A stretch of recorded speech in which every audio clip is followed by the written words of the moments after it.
এক সময় এই কাঁচামাটিয়া নদী পারাপারের জন্য ঈশ্বর পাটনিই ছিল সবার ভরসা, আর তার নামেই আজ ঈশ্বরগঞ্জ। চলুন এবার শুনি এই এলাকার মানুষের নির্বাচনী জনমত।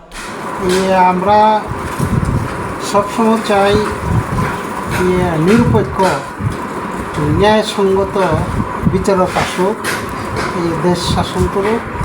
এটা হলো আমাদের পরকালেও যেমন আমরা জবাবদিহিতা পাবো, আমরা নিজেও একটু সুস্থিরতা বোধ করব।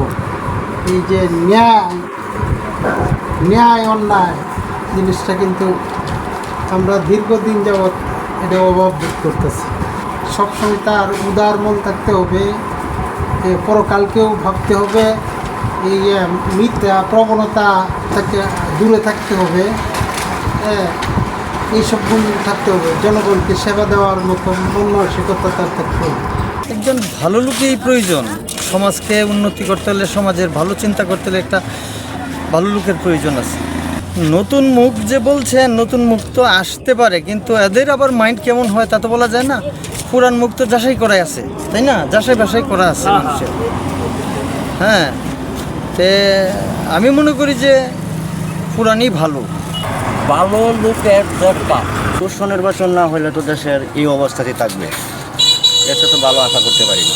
দেশে অর্থনৈতিক থেকে ধরিয়া আমরা শারীরিক বা সমস্ত দিক দিয়ে ক্ষতি হবে, বিশাল ক্ষতি হবে।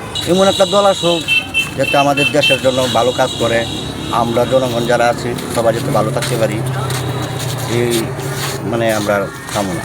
নিরপেক্ষ একটা ভূমিকা রাখা প্রয়োজন, যাতে কোনো দল বা কোনো ব্যক্তি জোর জল্লোপ না করতে পারে, এবং দেশে একটা সুষ্ঠু নির্বাচন হোক এবং সব দলই অংশগ্রহণ করুক। আমাদের জনগণ যাতে একটা ভোট দিতে পারে, এটাই চাই আমাদের।